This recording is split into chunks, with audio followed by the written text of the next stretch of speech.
Okay students, आज हम लोग पढ़ेंगे types of bill and law making process.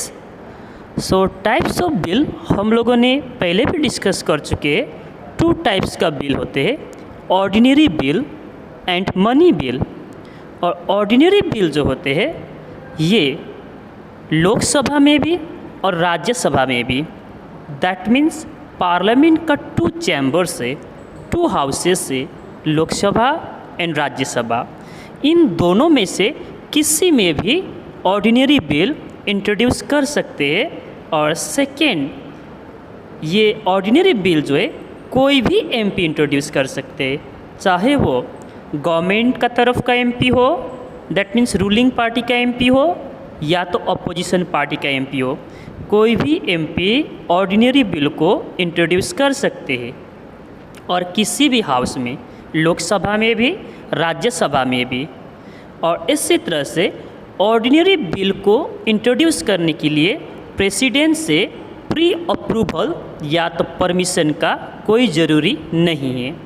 जबकि मनी बिल जो है सिर्फ और सिर्फ लोकसभा में ही इंट्रोड्यूस कर सकते हैं। और ये मनी बिल जो है आपका गवर्नमेंट का मेंबर जो होंगे, दैट मीन्स सिर्फ मिनिस्टर ही इसको इंट्रोड्यूस करेंगे। दैट मीन्स अपोजिशन पार्टी का मेंबर्स वगैरह होगा, एमपी वगैरह होंगे, वो सब मनी बिल को इंट्रोड्यूस नहीं कर सकते हैं। गवर्नमेंट का member, that means minister he money bill को इंट्रोड्यूस करेंगे और लोकसभा में ही करेंगे। और प्रेसिडेंट का अप्रूवल का बात ही करेंगे। ये डिफरेंस है मनी बिल और ऑर्डिनरी बिल में।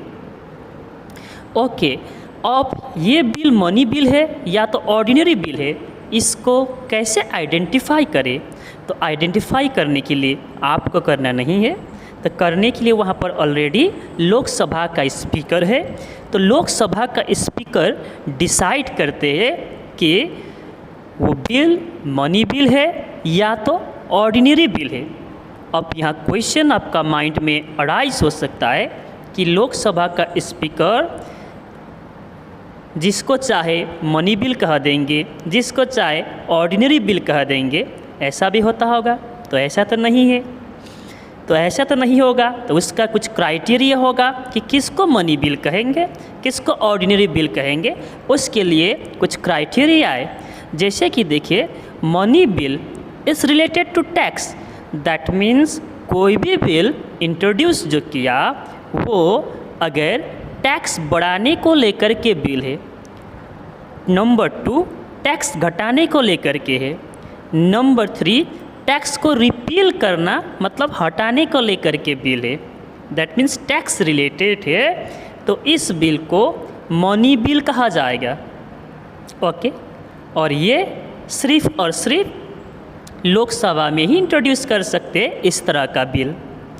Secondly, borrowing of money by government, that means government को रन करने के लिए पैसा का ज़रूरत होता है। बड़े बड़े प्रोजेक्ट को लॉन्च करने के लिए पैसा का ज़रूरत होते हैं। तो बहुत बार गवर्नमेंट फॉरेन इंस्टीट्यूशन से, फॉरेन कंट्रीज से मनी बोरो करते हैं।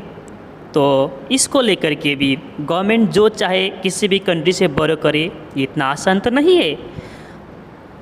डेमोक्रेसी में जो गवर्नमेंट बनाने वाला पार्टी जो होगा उसको मेजॉरिटी वोट तो मिला है, तब गवर्नमेंट बना है।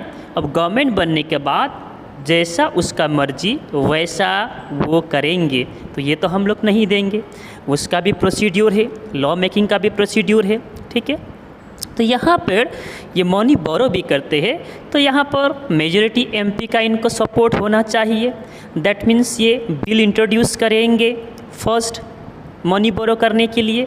तो गवर्नमेंट मनी बोरो कर रहे किसी भी फॉरेन इंस्टीट्यूशन से, किसी भी फॉरेन कंट्री से, तो इस रिलेटेड बिल को भी मनी बिल कहा जाएगा। और ये सिर्फ और सिर्फ लोकसभा में ही इंट्रोड्यूस होगा। इसी तरह से बजट, जिसको जानते हो आप लोग, बजट जो फाइनेंस मिनिस्टर प्रेजेंट करते हैं, तो बजट ये भी आपका मनी बिल का ही अंडर में आते हैं।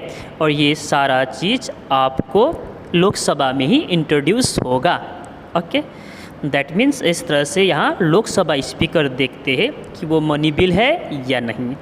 अब ऑर्डिनरी बिल क्या होता है? Is related to any matter other than matters related to money.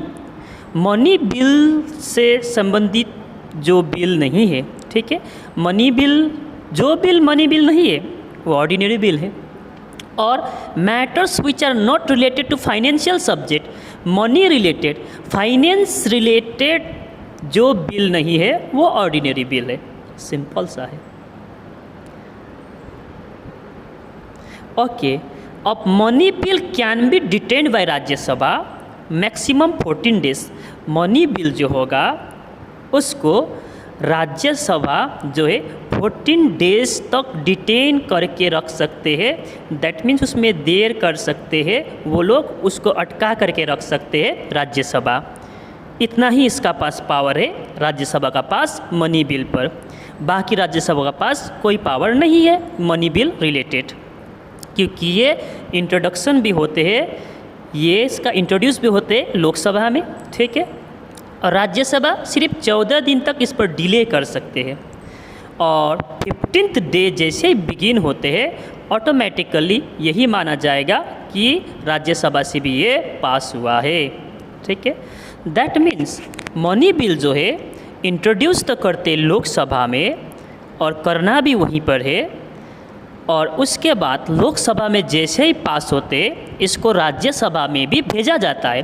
But Rajya Sabha यहाँ कुछ सजेशन दे सकते हैं कुछ चेंज लाने के लिए उस बिल में, और लोकसभा को ये कोई कंपलसरी नहीं है कि उनका सजेशन को मान के चले, ठीक है। तो यहाँ राज्यसभा उस बिल को कुछ चेंजेस का सजेशन दे सकते हैं, या तो 14 डेज तक डिले कर सकते हैं, ठीक है। 14 डेज तक अटका के भी रखा, तो जैसे 15th डेज जब जैसे स्टार्ट होते हैं ऑटोमेटिकली अब ये बिल जो है यही माना जाएगा राज्यसभा में पास हुआ, और प्रेसिडेंट का पास सिग्नेचर के लिए अप्रूवल के लिए भेजा जाएगा, ठीक। और यही अगर ऑर्डिनरी बिल होगा, राज्यसभा का पास पावर है 6 मंथ तक डिटेन करने का, डिले करने का, और उस बिल को रिजेक्ट करने का पावर भी है राज्यसभा का पास अगर वो ऑर्डिनरी बिल है तो। बट मनी बिल है तो राज्यसभा कुछ नहीं कर सकते हैं, वो आपका इतना ही कर सकते हैं 14 डेज डिटेन कर सकता है, डिले कर सकता है, ओके। और दूसरा डिफरेंस ये भी है, मनी बिल जो है प्रेसिडेंट का पास जब अप्रूवल के लिए या तो सिग्नेचर के लिए भेजा जाता है तो प्रेसिडेंट इसको साइन कर देगा। दैट मीन्स प्रेसिडेंट इसको रिटर्न नहीं करेगा।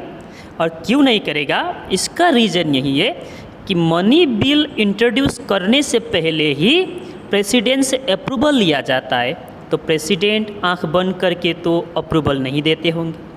तो मनी बिल को इंट्रोड्यूस करने से पहले ही प्रेसिडेंट से अप्रूवल मिल चुका है, तो जैसे ही हाउस में वो बिल पास होता है, पास होने के बाद जब फाइनली प्रेसिडेंट का पास सिग्नेचर के लिए भेजा जाता है तो प्रेसिडेंट उसको रिटर्न क्यों करेंगे, उन्हीं का अप्रूवल में भेजा है पहले, तो रिटर्न नहीं करते। जबकि ऑर्डिनरी बिल जो होगा इसको इंट्रोड्यूस करने के लिए प्रेसिडेंट का अप्रूवल, प्री अप्रूवल नहीं चाहिए। तो जब ये हाउस में पास होते उसके बाद प्रेसिडेंट का पास जैसे ही भेजते ऑर्डिनरी बिल, प्रेसिडेंट इसको कुछ सजेस्ट करते, कुछ चेंजेस का सजेस्ट करते हुए रिटर्न भी कर सकते ऑर्डिनरी बिल को। और जैसे ही रिटर्न कर दिया, वापस फिर से दोबारा प्रेसिडेंट का पास विदाउट चेंज भी अगर वो बिल भेजा जाता है तो प्रेसिडेंट को उस पर सिग्नेचर करना होगा, वो करेंगे। क्योंकि यहाँ पर यही माना जाता है कि डेमोक्रेटिक कंट्री में पीपल ही सबसे ऊपर होते हैं। तो दोबारा प्रेसिडेंट का पास उस बिल को भेजने का मतलब यही होता है कि जनता यही चाहता है तो उनको साइन करना होता है, ओके। लास्ट में देखिए, indeed Rajya Sabha is no power in money bill. Money bill में राज्यसभा का पास कोई पावर नहीं है, फिर भी भेजा जाता है।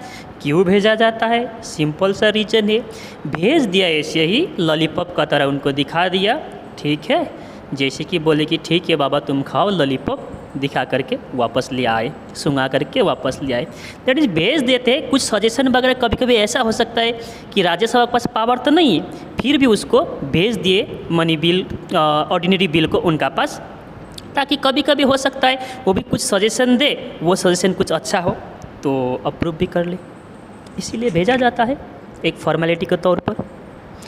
ओके, अब मेकिंग ऑफ लॉ, ठीक है, अब लॉ कैसे बनता है।